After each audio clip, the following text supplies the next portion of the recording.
Benvenuti in questa seconda parte del video che riguarda i bellissimi Rolex Oyster Quartz.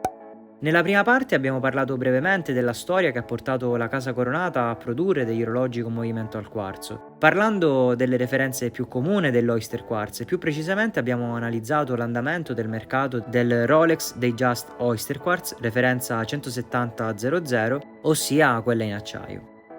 Oggi vedremo insieme quelle che sono le referenze più particolari e più rare, ma dopo la sigla. Iniziamo!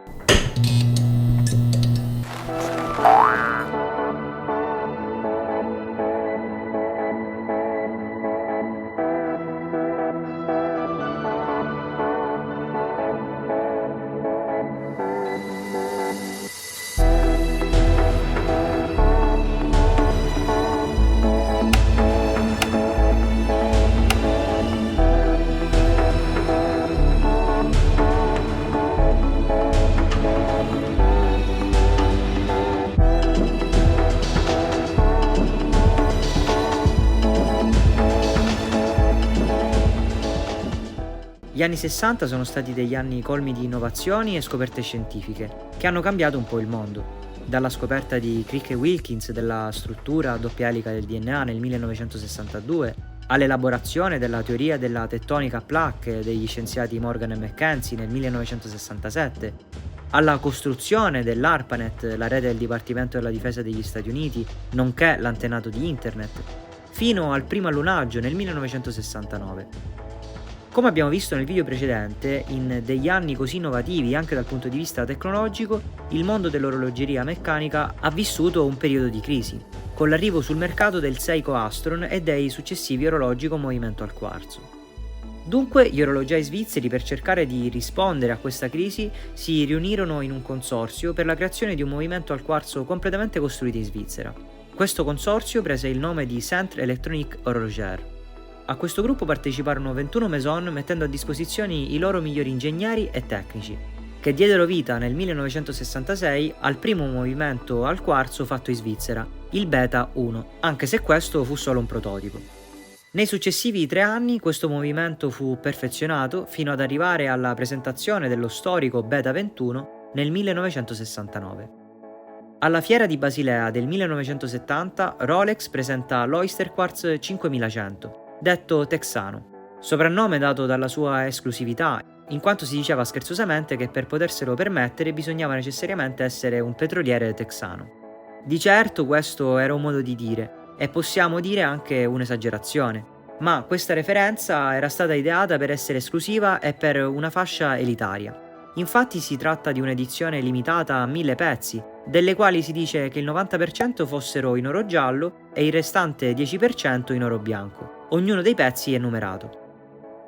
La cassa in oro massiccio da 40 mm incassava un movimento al quarzo molto preciso, che non ha il classico movimento delle lancette dei quarzi, perché gli scatti sono quasi impercettibili, tanto da farlo sembrare un automatico. Il bracciale sembra essere quello President, ma ha dei gusti più anni 70, pur mantenendo la chiusura scomparsa.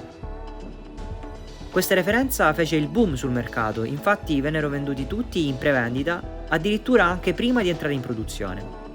Ma l'entusiasmo iniziale è scemo nel tempo, tanto da portare la casa coronata a concludere la produzione dopo appena 2 anni nel 1972.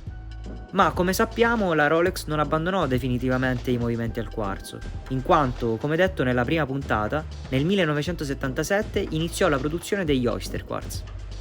Comunque la referenza 5100 rimane un pezzo che sia per la sua rarità sia per il suo fascino continua ad essere sotto i riflettori. I grafici a nostra disposizione mostrano come nel 2014 questi ultimi valevano 22.500 euro e tra alti e bassi si è arrivati a marzo 2020 quando si è registrata una delle quotazioni più basse, ossia di circa 14.000 euro. E c'è da dire che chi ha acquistato in quel periodo ha fatto una scelta più che saggia, perché in meno di un anno si è arrivati a un valore stimato superiore ai 27.000 euro. Ovviamente sono da tenere in conto le condizioni e il corredo di ogni singolo pezzo, anche se sono così pochi che viene difficile fare gli schizzinosi. Invece il modello in oro bianco ha un valore stimato contenuto tra i 45 e i 51.000 euro, anche se l'unico pezzo attualmente in vendita su Chrono24 in Europa, proprio in Italia, ha un prezzo di 68.000 euro. Sicuramente chi ha avuto l'opportunità di acquistarlo in passato se lo tiene stretto, perché se quello in oro giallo è raro, questo in oro bianco lo è ancora di più. Come abbiamo già detto, la Rolex decise di mettersi in proprio nel 1972 e staccarsi dal Centre Electronique Horloger e decise di iniziare a produrre dei calibri al quarzo in house. Quindi furono presentati il Date referenza 1530 con bracciale simil Oyster e il Datejust referenza 1630 con bracciale simil Jubilee in acciaio e oro, inizialmente con movimenti automatici.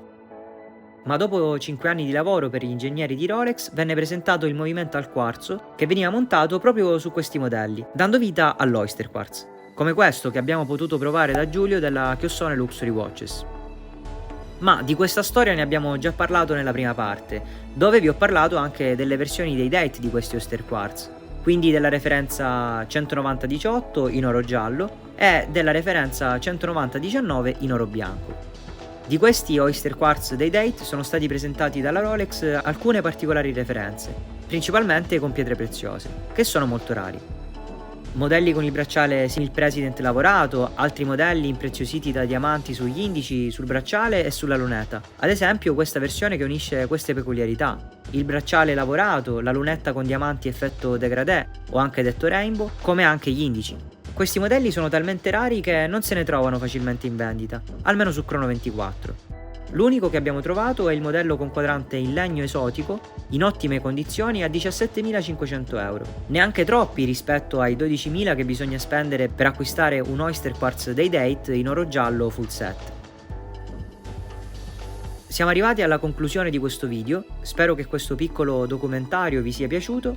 Fatemi sapere nei commenti se conoscevate questi modelli e cosa ne pensate, e come al solito ne parleremo insieme. Se gli argomenti che trattiamo qui su Talk sono di vostro gradimento, iscrivetevi che come ben saprete è gratuito, invece noi ci rivediamo in una prossima puntata qui su Talk. Ciao!